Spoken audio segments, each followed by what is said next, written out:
রোহিঙ্গাদের জন্য তহবিল কমে যাওয়াকে দুঃখজনক বলে মন্তব্য করেছেন প্রধান উপদেষ্টা ডক্টর মোহাম্মদ ইউনূস। দোহায় রোহিঙ্গা সংকট নিয়ে আয়োজিত এক গোল টেবিল বৈঠকে এই মন্তব্য করেন তিনি। এই সংকটে কাতারের সহায়তা কামনা করেন তিনি। এছাড়া সাইড লাইনে সাক্ষাৎ করেন স্পেস এক্সের লরেন ড্রেয়ারের সাথে। ড্রেয়ার জানান, সামনের মাসেই স্পেস এক্সের টেকনিক্যাল লঞ্চ হতে চলেছে বাংলাদেশে।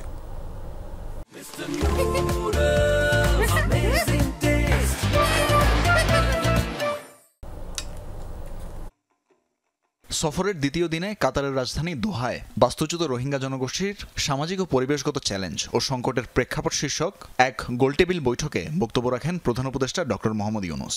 রোহিঙ্গাদের জন্য জয়েন্ট রেসপন্স প্ল্যান বা জেআরপির অর্থায়ন কমে যাওয়াকে দুঃখজনক বলে মন্তব্য করেন তিনি। জানান, বিশ্ব খাদ্য কর্মসূচি বা WFP সাময়িক অর্থায়নের মাধ্যমে রোহিঙ্গাদের খাদ্য সহায়তা দিলেও সেপ্টেম্বরে আবারও তহবিল সংকটের আশঙ্কা আছে।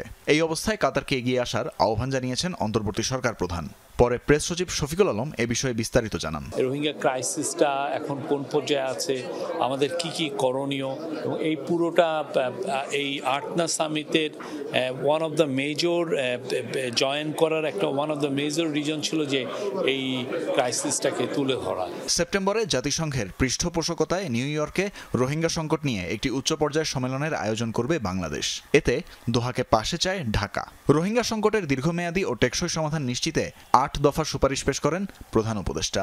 সেপ্টেম্বরে একটা ওরা রোহিঙ্গাদের উপরে আলাদা একটা ডিসকাশন করবে, এটা একটা কনফারেন্স হবে রোহিঙ্গাদের উপরে, এবং ওয়ার্ল্ডের আমরা আশা করছি 170টার মতো দেশ এইখানে পার্টিসিপেট করবে।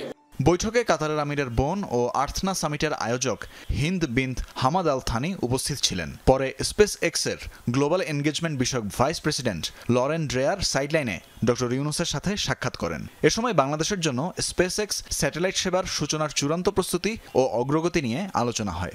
মে মাসে বাংলাদেশে স্পেস এক্সের টেকনিক্যাল লঞ্চ হবে বলে প্রতিষ্ঠানটির পক্ষ থেকে জানানো হয়েছে। তানভীর মৌসুম, যমুনা নিউজ।